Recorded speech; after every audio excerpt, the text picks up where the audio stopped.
What's up, guys? Here again with the power steering problem. I did do the power steering filter. Check out that video.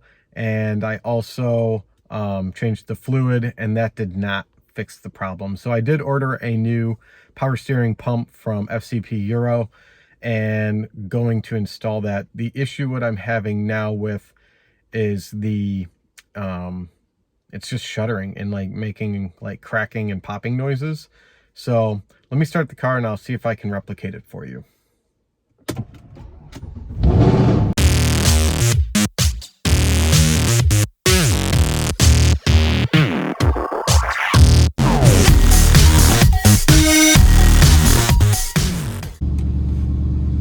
All right, car's running. Let me see if it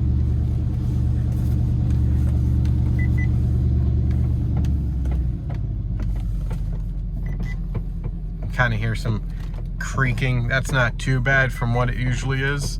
So, but hopefully you can hear that, and I want that to go away. I only get it under light, on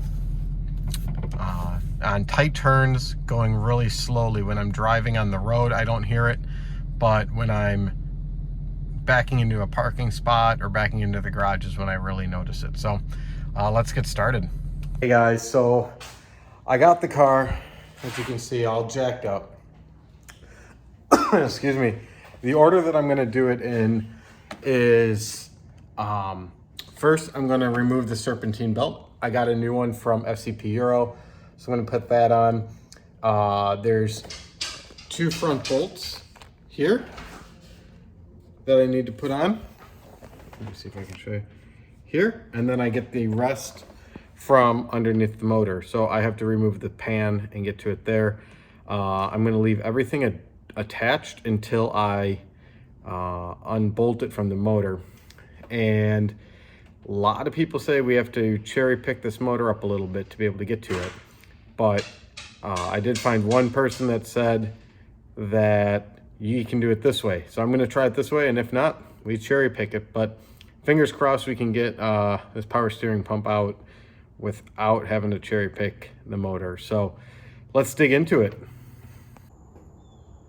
First part is taking off the serpentine belt, and right down here I got this really long breaker bar, and right next to, I believe that's the crank, is a 17mm socket down there on a bolt.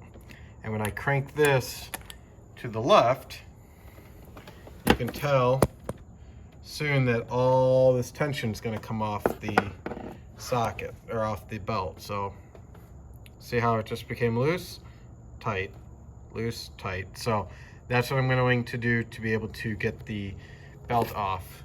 Now I believe there's 10 pulleys and everything that it goes around. So it goes up top, loops there, comes on top of whatever that is, AC compressor maybe. Goes under there, wraps around that one, goes over the crank, around, and that's when it goes to the power steering down here. It's hard to see, and loops around top and comes over. So that's the orientation. I also wrote it right here so I can remember it. Well, this took a lot longer than I wanted it to, and was a lot harder than I wanted it to be. I was able to get it off. The front two bolts here are taken off by a T30. Is that right? T30 or T45? I think it's actually a T45. Here it is. T45. We use that to, it's not focusing, but T45 to get off everything. As you can see, I had swivels, extensions, all sorts of tools to get it off. I ended up dropping the cross steering rack here. That was crucial in getting those two back bolts out, but it still took me over 2 hours to get those two bolts off. I was able to get my hands on them, but I was not able to create any swing room to get them off, and they were on pretty tight. I ended up using the small ratchet and just really had to crank on it and break them loose. So it all came out. Now it's loose down here. As you can see here, it's loose. I just need to undo everything and bring it back up. So let me try and work on that right now. I was able to get the old one out. It was a pain. I took out this tube here that goes to this Y. It goes down there, and of course I unplugged it from whatever it goes to. So we will figure that out soon.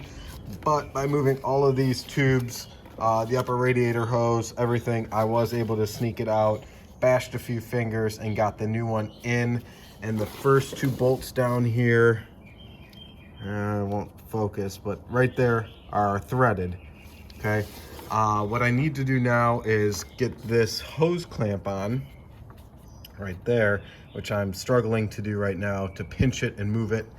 I did get the banjo on. That was a 7/8 millimeter. I used this big wrench here. I was able to feed it on, and then I tightened it up. A new crush washer, where did that go? The new crush washer came with it. They sent me two. I only needed one. So now it's just getting this back on, and then threading the two bolts from that are down here. I got to crawl under here and thread the two rear bolts on. But guys, it can be done without lifting and shifting the motor. So that's awesome news. I just need to figure out how to get this on right now, and then thread the rear bolts. I'm not going to take video. I mean, I just sit here and fumble with every combination I can. So use your imagination. I'll share with you what I end up doing that works, but right now I'm just going to get it on. All right, so a little update. I was able to get the power steering pump back on. Everything was good. I had a little leak from the banjo fitting, so had to use the wrench to tighten that up, and everything has been going great. 95% of all that noise is gone. Everything's great, except for, well, you can see in the pictures, the car fell off the jack. Long story, everything and everyone is okay except for my rocker panel. We'll get that replaced. But when I said 95% of the squeaks are gone and the clunking and chattering, that is true. Now it looks like the rack and pinion is problematic as well. When I did pull down the rack and pinion, I pulled it down too far. Therefore, the gearing in the steering wheel came out, and so I had to replace all that, which I should have a video here soon.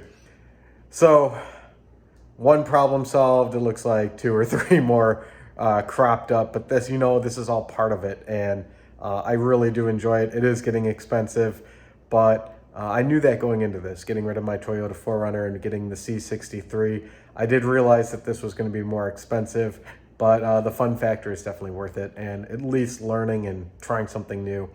So my pride and joy is sitting here waiting to be driven again. I'm looking at doing SCCA time trials here soon and getting the car prepped for that. But in doing so, I got to fix, the power steering rack, rack and pinion, and a few other odds and ends, probably motor mounts. So keep tuned for all those videos. But an update that it did fix most of the squeaks. If I didn't have the rack and pinion problem, I would be set to go. I have been driving it, but the steering's still a little loose and I'm not thrilled with it. So for safety reasons and everything else, I will be replacing that. But thank you guys for tuning in, watching this channel. I really do appreciate it, and love seeing all the comments and likes come in. So I will catch you guys on the next video.